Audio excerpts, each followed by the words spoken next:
प्रिय भावकों, जय श्री कृष्ण। मैंने आपको सर्वप्रथम जीवन रेखा के बारे में बताया, उसके बाद मस्तिष्क रेखा के बारे में बताया, उसके बाद हृदय रेखा के बारे में बताया और चौथी बार भाग्य रेखा के बारे में बताया। अब कुछ और रेखाएं होती हैं जो हाथ में मौजूद होती हैं, उनका क्या फल होता है इसकी जानकारी मैं आपको दे रहा हूँ।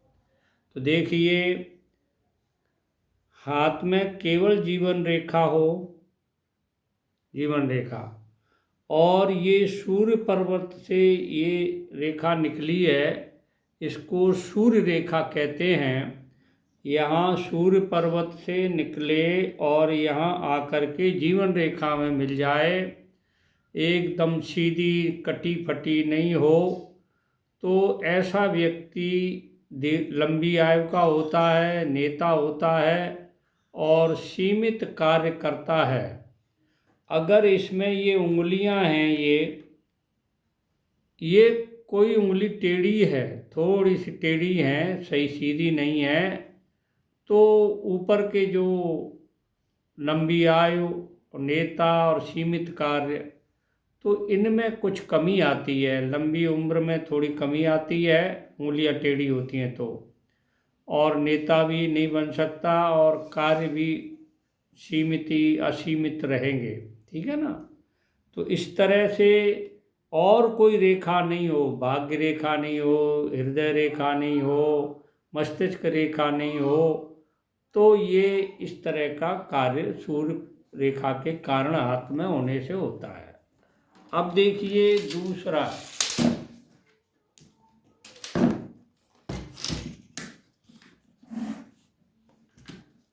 ये यहाँ ये सूर्य रेखा से, इस हाथ में जीवन रेखा भी है, मस्तिष्क रेखा भी है, और ये हृदय रेखा भी है, और ये भाग्य रेखा भी है।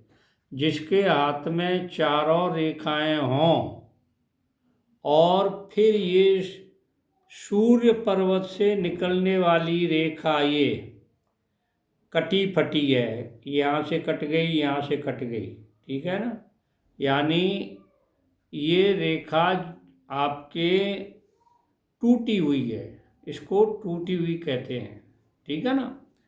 अगर इस तरह से किसी की सूर्य रेखा हाथ में टूटी हुई है, तो वो व्यक्ति अपने धंधे बदलता है, यानी बदलने पड़ते हैं। धंधा कभी ये करता है, कभी वो करता है, ये इसमें लाभ नहीं आया, दूसरा किया, दूसरा, तीसरा, चौथा, ये वो धंधे बदलता रहता है और कहीं भी उसको यश की प्राप्ति नहीं होती, यश नहीं मिलता है। इस तरह की सूर्य रेखा टूटी फूटी होती है। तो अब देखिए, ये एक सूर्य रेखा और है। इस तरह की अगर किसी के हाथ में सूर्य रेखा होती है, ये कटी हुई है, यहाँ से कटी हुई है, यहाँ से कटी हुई है, और कहीं से भी कटी हुई हो, तो इसमें कटी हुई सूर्य रेखा के कारण धन की हानि होती है, यानी उसका धन के लाभ नहीं होता, धन कमाने जाता है तो उसको हानि होती है। अगर ये सूर्य रेखा कहीं भी कटी नहीं हो, सीधी हो, यानी सूर्य रेखा सीधी हो, कटी नहीं हो, तो ऐसे व्यक्ति को वसीयत से धन प्राप्त होता है। और सूर्य रेखा कटी होती है तो ये संबंधियों से धन हानि होती है, संबंधी से, ठीक है ना, जो संबंध है, रिलेशन में है, उनसे धन हानि होती है।